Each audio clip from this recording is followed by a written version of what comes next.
Pertanyaan yaitu sosok ular besar.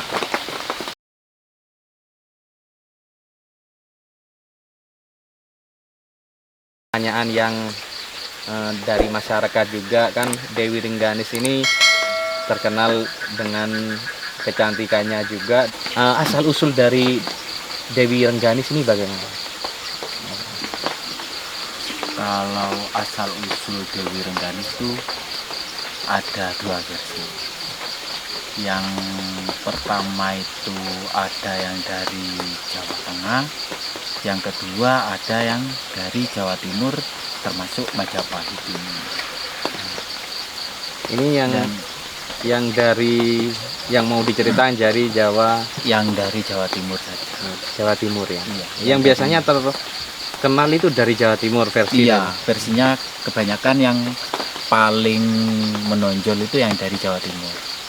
Yang dari Jawa Timur itu, yang dari Majapahit itu Dewi Rengganis itu diasingkan dari Majapahit ke Argopuro. Ke Argopuro, di Gunung Argopuro. Argopuro. Itu di Majapahit sendiri sebagai apa Dewi Rengganis itu? Itu putri dari raja. Oh, Putri dari raja. Putri dari kerajaan Majapahit itu diasingkan kalau nggak salah oleh ibu tirinya. Karena ibu tiri ini punya anak juga, takutnya yang sang Dewi Rengganis itu berkuasa di Majapahit, kemudian sama sang ibu tiri itu diasingkan. Dan kebetulan selama diasingkan itu dia mampir ke Probolinggo yang dulunya dikenal Kerajaan Lingga. Probolinggo itu aslinya Kerajaan Lingga yang Probolinggo itu. Mampir ke sana, setelah dari sana itu ke Argopuro. Argopuro. Iya. Dan di Argopuro sendiri itu menurut mbah saya, yang kebetulan mbah saya itu sesepuhnya dulu, sesepuhnya Gunung Gambir. Sesepuhnya Gunung Gambir, dia bilang itu selama menetap di Argopuro itu untuk konsumsinya, makannya itu dari sari bunga. Sari bunga. Jadi makanannya. Iya, makanannya. Apa tirakat gitu kan? Iya, tirakatnya, untuk tirakatnya itu di Kedaton sana. Lawang Kedaton. Iya, di Kedatonnya, bukan Lawang Kedaton. Kedaton. Yang kebetulan sekarang itu ada candinya. Sana itu petilasan dari tirakatnya. Kemudian dia selama bertirakat itu mungkinlah bisa menguasai alam gaib dan bisa mengutus para jin-jin yang berada di kawasan Argopuro sehingga mendirikan istana Dewi Rengganis yang berada di atas bukit Argopuro sana. Oh, berarti istana itu sebelum Dewi Rengganis tidak ada ya? Oh, maksudnya ketika ada Dewi Rengganis itu sudah ada atau gimana? Belum Ya. Belum. Pembangunannya itu setelah Dewi Rengganis menguasai Argopuro sini. Jadi dari lereng Argopuro itu yang meliputi kawasan Jember, Situbondo, dan Probolinggo itu termasuk lereng Argopuro itu kekuasaannya Dewi Rengganis. Kalau makamnya sendiri Dewi Rengganis itu apakah? Untuk makamnya itu yang saya pernah ketahui sendiri dengan mata kepala sendiri itu makamnya itu pindah-pindah. Kebetulan saya 2 kali ketemu sama makam Dewi Rengganis itu. Yang pertama itu ada di Bukit Jubluan Di sekitar Kedaton. Iya, sekitar sekitar Istana Rengganis, di bawahnya hutan Cemoro. Di bawahnya hutan Cemoro itu ada yang namanya Bukit Subluan di sana.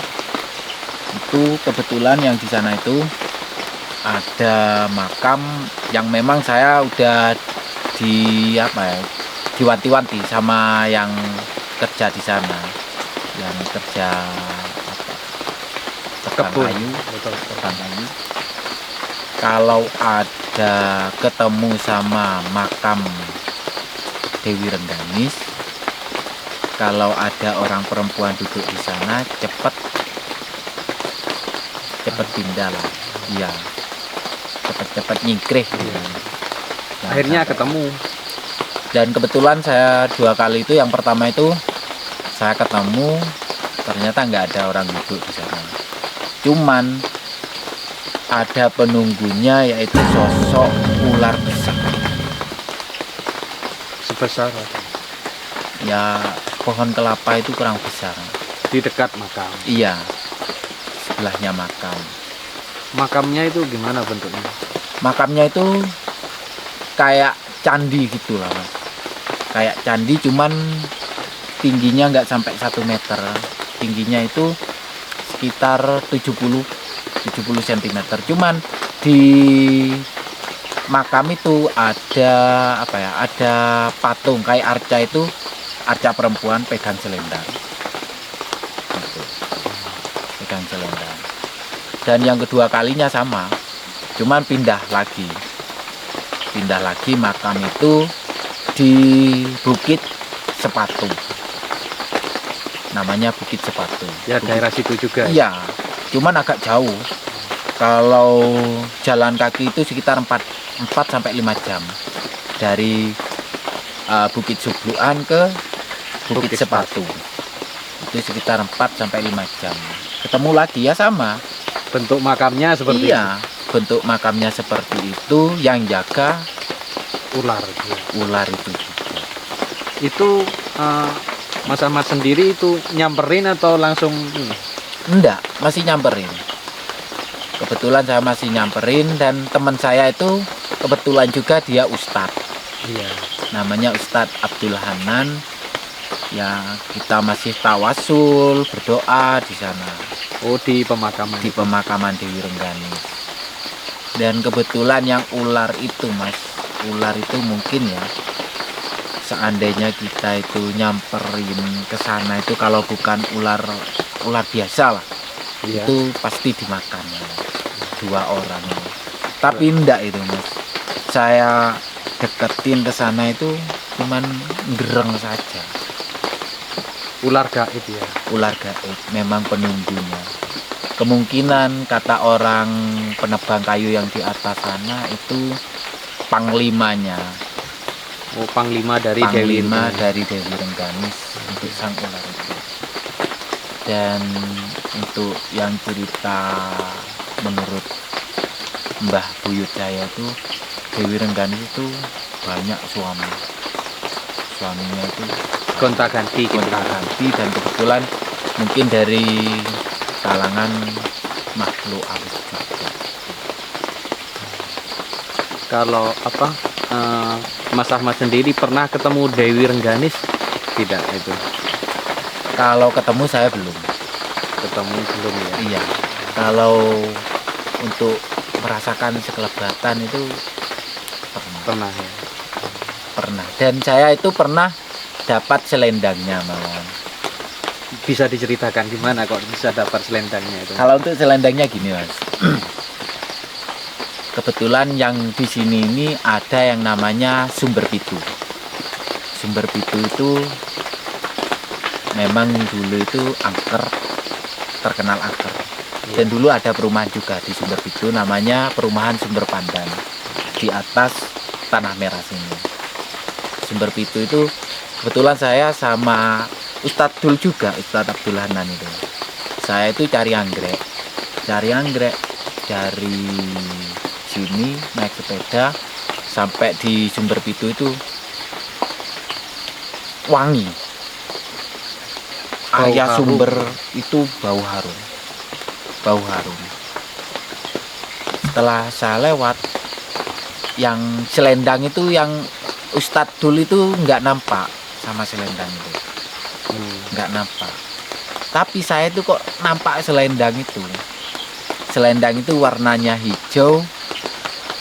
Untuk mainannya, tepiannya itu kuning emas, hijau dan kuning emas.